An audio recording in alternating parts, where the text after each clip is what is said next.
Il-Kamra tal-Periti waslet biex tikkonkludi d-deċiżjoni tagħha b'rabta mal-futur professjonali ta' Roderick Camilleri u Anthony Mangione. Iż-żewġ periti misjuba ħatja ta' omiċidju volontarju b'rabta mal-kollaż tal-bini fil-Ħamrun fl-2020. Tiġri fl-ħasat il-ħajja ta' Mirjam Paċ. Il-President tal-Kamra tal-Periti Andre Pizzutto qal li bħalissa qed tiġi abbozzata d-deċiżjoni li se tiġbor provi u xhieda fil-waqt li tispjega ir-raġunament tal-Kunsill fid-dettall. Ir-riżultat tar-rapport se determina jekk Camilleri u Mangione u mis se jitilfu l-warrants tagħhom mod permanenti jiġu sospiżi jew jiffaċċjaw konsegwenzi professjonali oħra.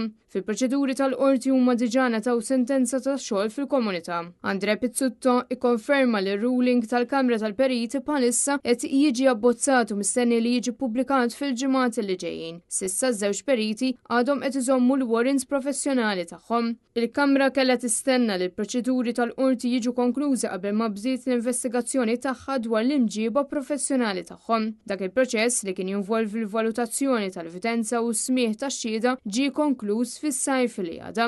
Minn dakinhar il-Kunsill tal-Kamra tal-Periti iddelibera u wasal għal verdett. It-tiġġif tad-Dar ta' Paċ fit-2 ta' Marzu 2020 seħħ minħabba xogħlijiet ta' tħaffir biswit il-proprjetà sorveljata mill-perit tas-sit Roderick Camilleri mill-uffiċjal tekniku tas-sit Anthony Mangione. It-tnejn instabu ħati ta' omiċidju involontarju mill-qorti fl-2022 u ġew kundannati b'sentenza ta' ħabs sospiża u servizz fil-komunità, illi fi kliem sempliċi jfisser li ma nbatux il-ħabs. Wara nstabu ħatja, il-Kamra tal-Periti kien bdiet proċeduri separati biex titdetermina jekk għandhom xi jitħallew ikomplu jipprattikaw bħala periti.